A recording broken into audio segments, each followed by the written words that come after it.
Assalamualaikum warahmatullahi wabarakatuh. Halo teman-teman.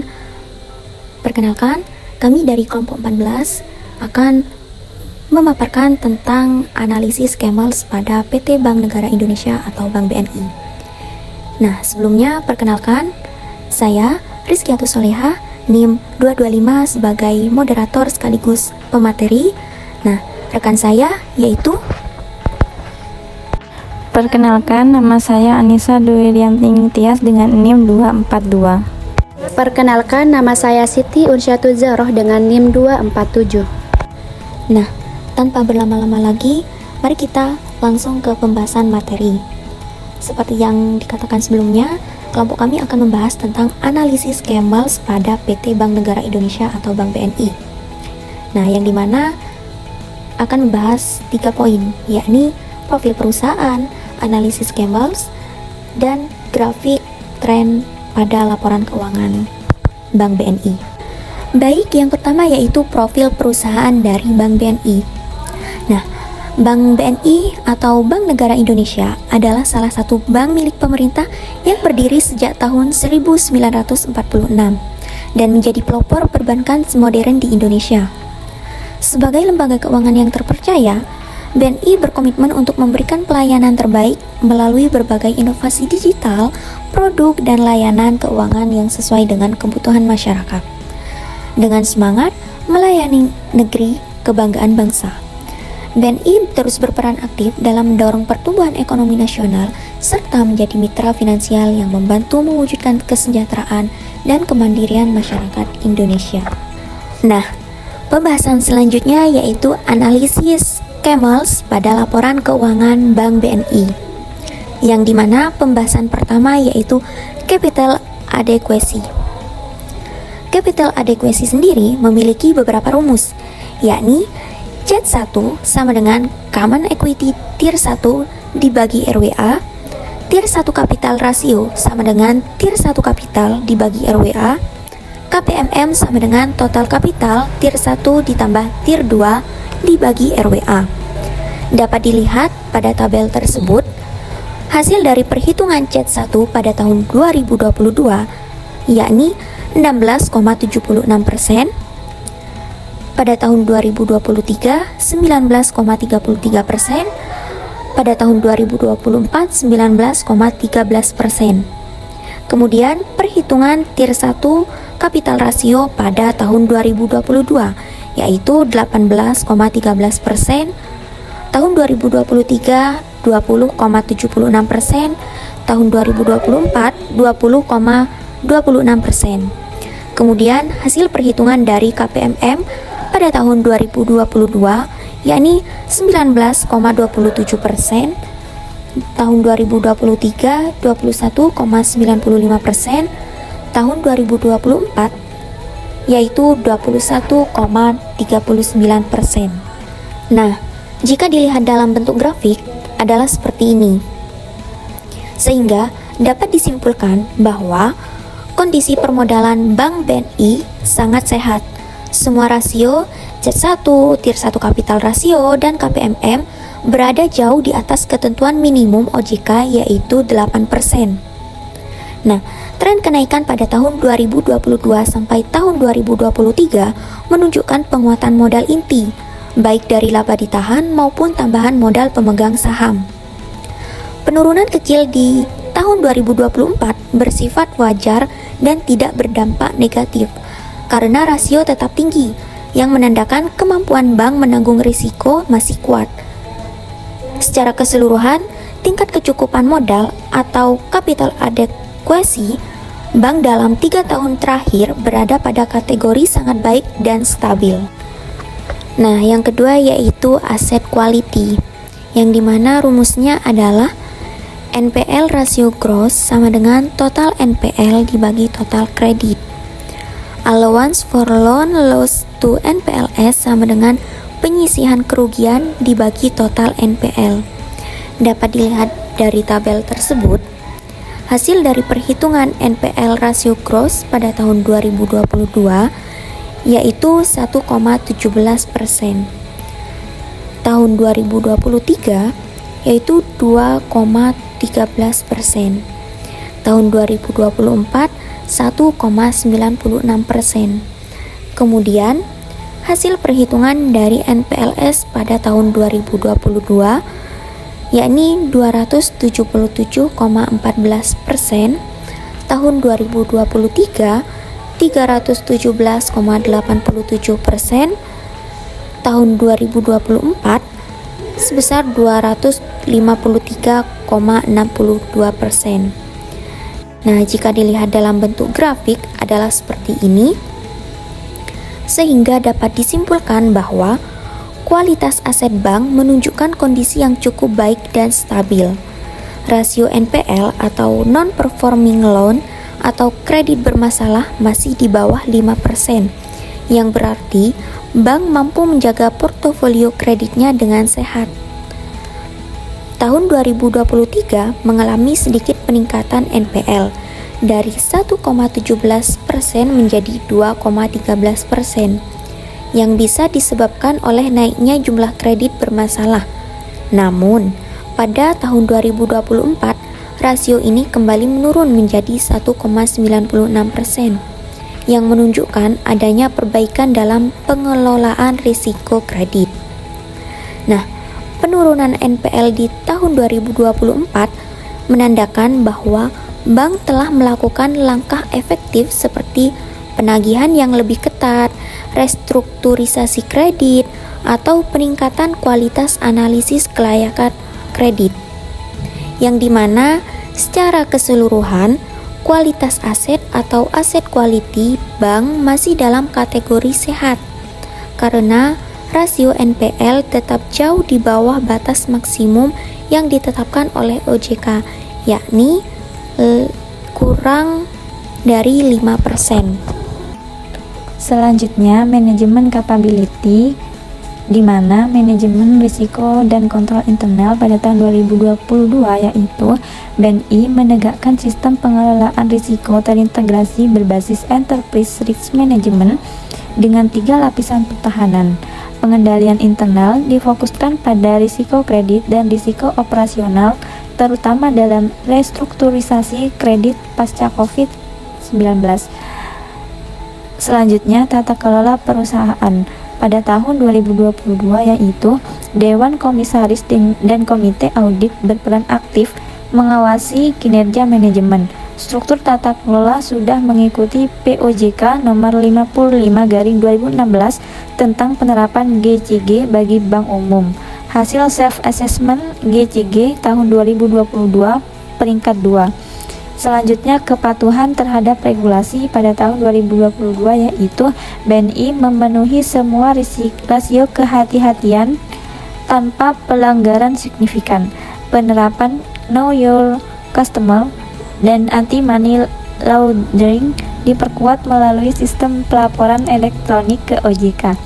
Selanjutnya, strategi dan visi pada tahun 2022 yaitu strategi 2022 berfokus pada pemulihan kualitas aset, efisiensi biaya, dan digitalisasi layanan atau BNI Mobile Banking. Bank juga menata ulang model bisnis internasional untuk memperkuat jaringan di Asia. Jadi dapat kesimpulkan bahwa manajemen menunjukkan stabilitas tinggi dan fokus pada pemulihan kualitas aset serta efisiensi operasional. Penilaian risiko dan tata kelola sudah sangat baik. Selanjutnya, manajemen risiko dan kontrol internal pada tahun 2023 yaitu memperkuat integrasi risk appetite framework dalam pengambilan keputusan bisnis. Penggunaan data analistik dan early warning system diterapkan untuk mendeteksi risiko kredit lebih dini. Pengawasan operasional digital banking juga ditingkatkan. Selanjutnya, tata kelola perusahaan pada tahun 2023 yaitu struktur GCG disempurnakan dengan penguatan peran komite risiko dan remuneration committee. Self-assessment GCG 2023 tetap peringkat kedua. Selanjutnya, kepatuhan terhadap regulasi pada tahun 2023 yaitu tidak ada pelanggaran material terhadap ketentuan OJK atau BI. BNI patuh terhadap ketentuan Basel 3 termasuk pelaporan CAR 23,31%, LCR dan NSFR lebih dari 100%. Audit eksternal tidak menemukan temuan signifikan terkait kepatuhan. Selanjutnya, strategi dan visi pada tahun 2023. Tahun 2023 menjadi tonggak transformasi digital BNI. Manajemen menargetkan pertumbuhan kredit di segmen korporasi dan UMKM berbasis platform digital. BNI juga memperluas layanan BNI Ekspora untuk pelaku ekspor UMKM. Dapat disimpulkan pada tahun 2023, yakni manajemen menunjukkan kapabilitas inovatif dalam mentransformasi bisnis ke arah digital, disertai tata kelola yang efektif dan risiko yang terukur. Selanjutnya, manajemen risiko dan kontrol internal pada tahun 2024, yaitu sistem integrated risk management semakin matang. BNI menerapkan stress testing dan skenario analis rutin untuk risiko pasar dan likuiditas.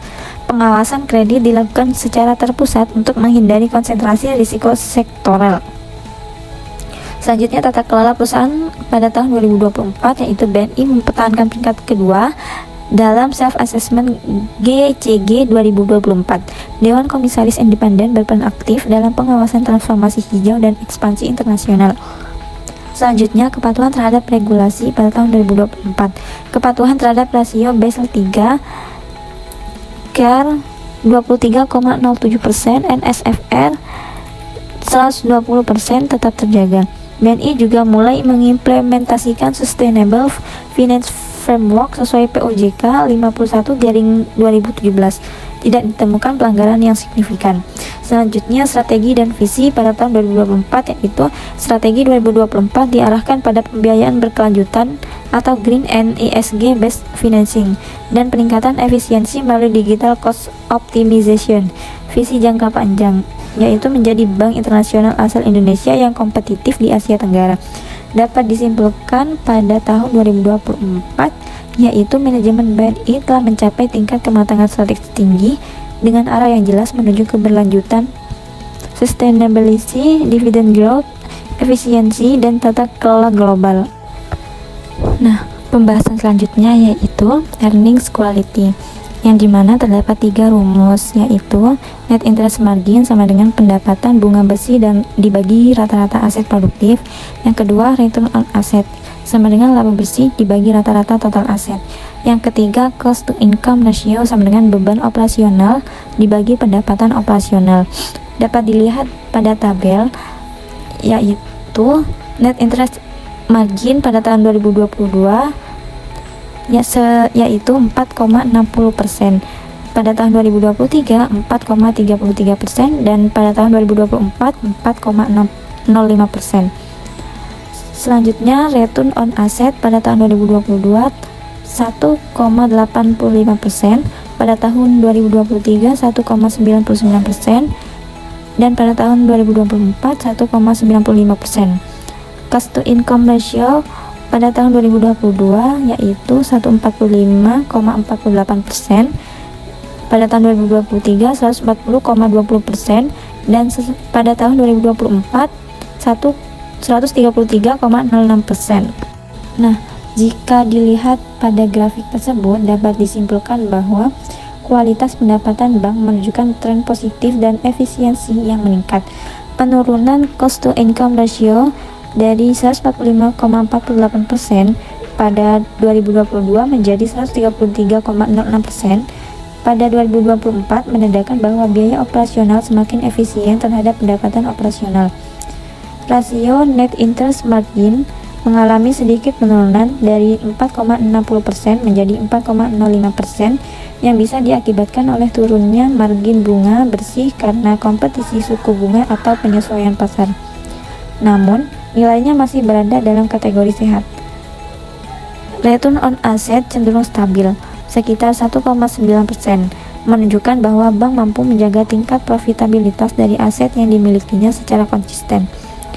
Secara keseluruhan, kinerja keuangan bank dari sisi earnings quality masih baik, menunjukkan kemampuan menghasilkan laba yang stabil dan efisiensi operasional yang meningkat dari tahun ke tahun. Untuk selanjutnya yaitu liquidity. Pada liquidity ini terdapat 3 rumus. Yang pertama yaitu LCR, di mana rumusnya yaitu aset liquid berkualitas tinggi dibagi total arus kas keluar bersih 30 hari. Yang kedua yaitu LDR, di mana LDR sama dengan total kredit dibagi total simpanan nasabah.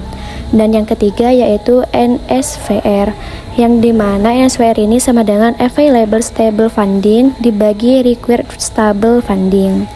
Dilihat dari tabelnya, jenis perhitungan untuk LCR pada tahun 2022 yaitu 189%, untuk tahun 2023 yaitu 198%, dan untuk tahun 2024 yaitu 205%.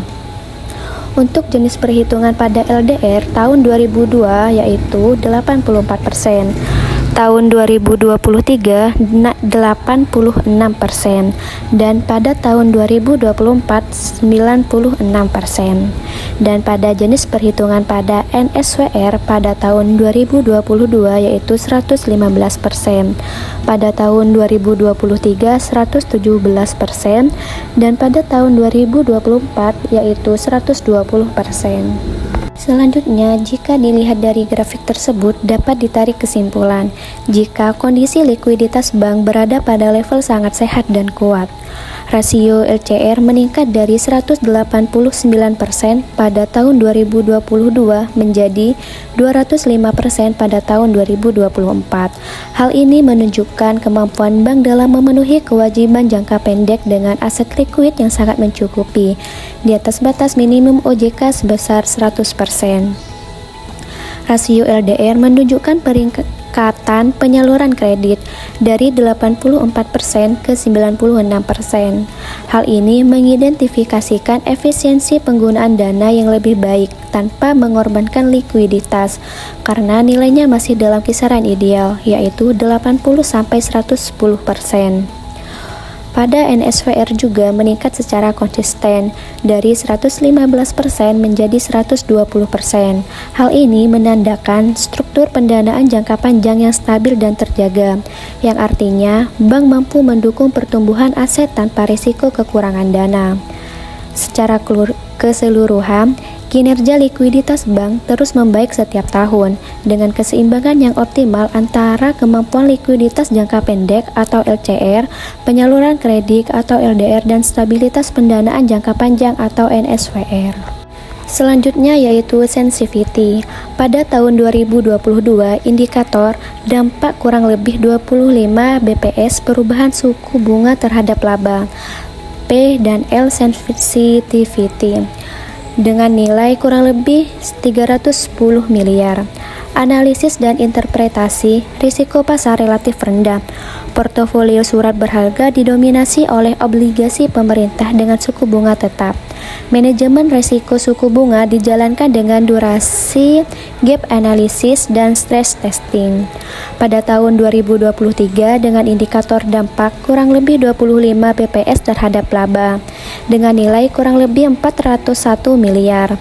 Analisis dan interpretasi sensitivitas meningkat seiring kenaikan suku bunga global. BNI melakukan interest rate swap dengan diversifikasi durasi aset untuk menjaga NIM dengan tetap stabil di kisaran 3,8%. Pada tahun 2024 dengan indikator dampak kurang lebih 25 BPS terhadap laba dengan nilai kurang lebih 320 miliar. Analisis dan interpretasi risiko pasar menurun kembali karena komposisi aset liabilitas lebih seimbang. Strategi Asset Liability Management (ALM), BNI berhasil mengurangi repricing GAP. NIM relatif stabil di sekitar 3,6 sampai 3,67%. Nah, dari pembahasan materi tadi dapat disimpulkan secara keseluruhan berdasarkan analisis terhadap aspek capital adequacy, asset quality, manajemen, earning, liquidity, dan sensitivity, kinerja keuangan bank selama tahun 2022 sampai 2024 berada dalam kondisi sangat sehat dan stabil. Permodalan kuat menunjukkan kemampuan menanggung risiko dan mendukung pertumbuhan aset. Kualitas aset terjaga dengan rasio NPL rendah dan pengelolaan risiko kredit yang baik. Manajemen mampu mengelola operasional secara efisien dan menjaga tata kelola yang baik. Profitabilitas meningkat setiap tahun, mencerminkan efisiensi dan kinerja yang solid. Dari sisi likuiditas, rasio LCR, LDR, dan NSFR menunjukkan posisi sangat sehat. Secara keseluruhan, bank dikategorikan sehat dengan kinerja stabil, manajemen efektif, serta kemampuan tinggi dalam menghadapi risiko dan menjaga keberlanjutan operasional. Demikianlah pembahasan materi dari kelompok kami tentang analisis KEMALS pada laporan keuangan Bank BNI. Melalui keenam aspeknya, capital adequacy, asset quality, manajemen, earnings, liquidity, dan sensitivity to market risk, kita dapat memahami bagaimana sebuah bank dikelola secara menyeluruh dan berkelanjutan. Semoga pembahasan dalam video ini membantu kalian untuk lebih memahami analisis perbankan. Terima kasih telah menyimak hingga akhir. Wassalamualaikum warahmatullahi wabarakatuh.